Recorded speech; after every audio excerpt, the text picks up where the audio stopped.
L'année 2022 de l'équipe nationale italienne, qui n'a pas réussi à se qualifier pour le tournoi qatari, se terminera par un stage à Coverciano sous les ordres du sélectionneur.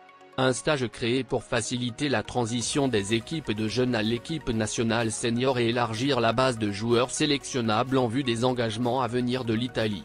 Une longue série de joueurs convoqués se rassemblera en effet sous les ordres du sélectionneur italien.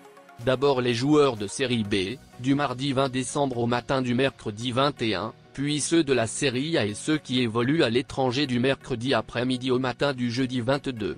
D'ailleurs, parmi les jeunes évoluant à l'étranger, le binational Chernobyl, Benfica, a été retenu par le staff de Roberto Mancini. Chernobyl, qui fait partie des Golden Boys 2022, n'est toujours pas convoqué dans les sélections nationales du Sénégal malgré les contacts établis entre ses proches et la FSF, se rapproche de plus en plus de la Squadra Azzurra.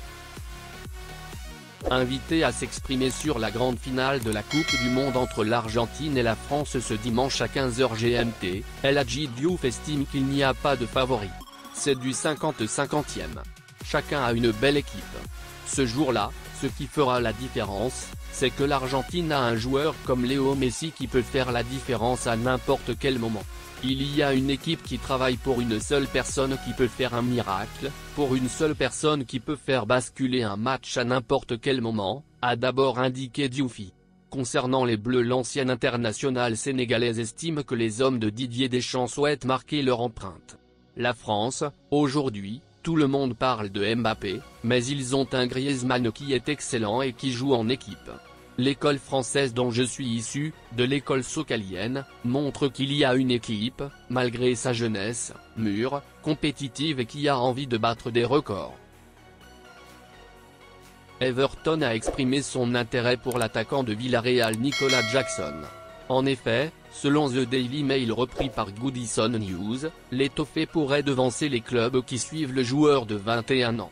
La même source avait fait état l'été dernier, l'intérêt d'étoffer pour l'attaquant sénégalais, bien qu'une décision n'eût pas été concrétisée.